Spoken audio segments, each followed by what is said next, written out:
what I'm going to do is tell you a bit about my journey to start with, because it's all entrepreneurial journeys are unique. They're all quite individual, and hopefully you'll get some information that you can take back into your world and will be useful.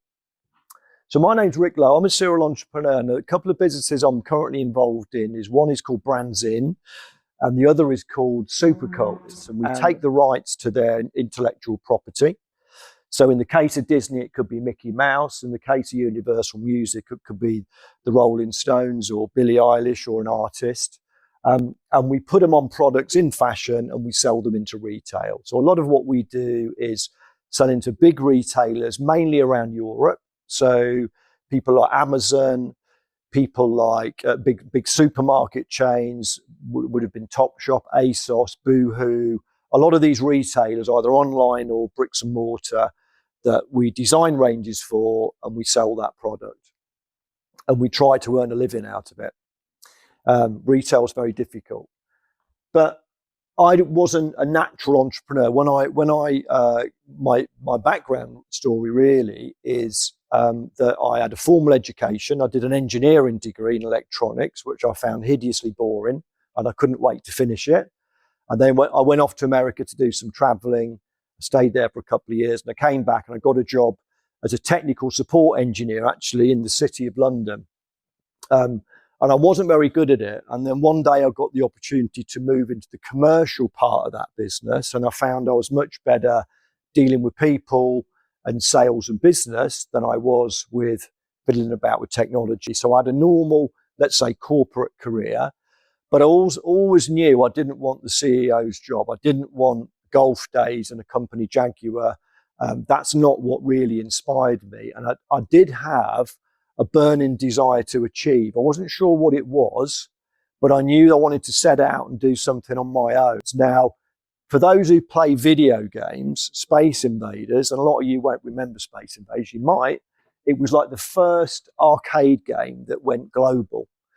And this guy I met in a nightclub, he had an idea of taking Space Invaders graphics and putting them on t-shirts and selling them. Well, I knew nothing about video gaming or Space Invaders, and I knew nothing about fashion or clothing. And stupidly, because we had a burning desire, we went off to Portobello Road with some samples, and we got a stall on a rainy Saturday, probably similar weather to this. Now, most people, I think, would have walked away and said, this is mad, it's not worked, we only sold one t-shirt. But my view was that we'd sold one, so we need to find more people to sell more to. And long story short, I started with a suitcase full of samples, walking up and down a lot of high streets, knocking on fashion shop stores before, when we used to have independent stores. This is way back. And that's how I started that business. And that business kind of grew and developed. And then we started talking to other licensed companies. We talked to Warner Brothers for Harry Potter. Then we knocked on Disney's door. It took us 4 years to get in there. And you go on that kind of journey and find your way up. But it did start on a market stall selling one t-shirt. So any of you thinking about starting out on your journey, it's a bit like walking from here to Birmingham. It's one step at a time. You're never going to get there in one go. But if you keep putting your foot in front, you'll definitely move in the right direction. Now, the first challenge is the statistics, because when you look at it, apparently it's only 3% of the business of the adult population that go into the working environment get into entrepreneurship, which means 97% are working for someone else. That's the rough statistic. And it gets worse than that, because 60% of the businesses that start generally fail for a number of reasons. You know, it can be financial, it can be people related, market changes, whatever. So the first challenge we face as entrepreneurs is staring failure in the face regularly, no matter what stage you are. Just because you're a big business, you can still fail. Small businesses have all kinds of starting problems. The other thing, of course, is it's a roller coaster. Now, you've all been to amusement park or Disneyland or whatever, and you've been on a roller coaster, and we know that sensation when you race up to the top of the part of the roller coaster, and then you come crashing down, and then you turn left and right. And that's really what an entrepreneurial journey is like, daily, hourly, or second by second, depending on what challenge you're dealing with. And what tends to happen in my case is when you go through that roller coaster, you start to get used to it. You know that when you go up, there's probably going to be a down point, but you know you will come back, and you start to develop, let's say, a confidence that somehow you'll get through that challenge. And that's something that never really leaves you. I think if you can talk to any major super entrepreneur, an Elon Musk or a Jeff Bezos, they will have challenges today. Their roller coaster is just bigger than mine, but they're not going to have a smooth ride. There's never a smooth ride in business, but that's something that keeps you excited, and that's something that kind of allows you to get that zest. And if you've got the burning desire inside, you'll find a way through those challenges. So as well as it being daunting, it's also incredibly rewarding in other ways. Other challenges you face are generally people related, because people let us down. You know, I've had big orders coming from big retailers, and at the last minute the buyer cancels the order. So we've got the stock arriving, they don't want the stock anymore. So you've got to deal with kind of daily problems. You've got to be able to build a business with people. You've got to be able to motivate people, recruit the right people. I've got a 50-50 hit rate with people which I recruit. 50% are brilliant, 50% are awful. I've still not got the skill to figure out which 50% to go through.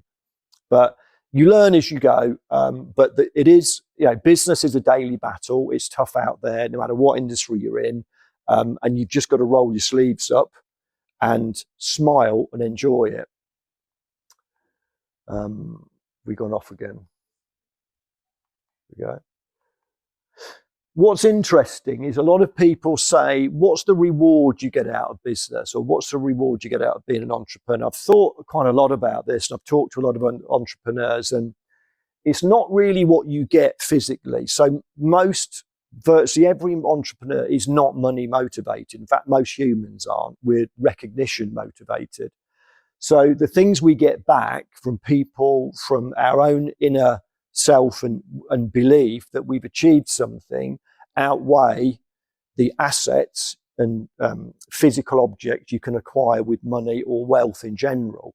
So I think it's a really important thing is when you're setting out in business, a lot of your motivations might be material, which was the same when I was younger. I wanted nice cars and lots of money and a nice big house. None of those things really appeal to me now. What I want to do now is do things that inspire me, where I can learn and grow as an individual. But that's the kind of path I've gone on myself. And I think a lot of entrepreneurs, if you said you've got to give all the experience back, or you've got to give all the money and physical attributes you've got from your gain, they'd give all the physical attributes back, because actually what they've become on the journey is the real payback.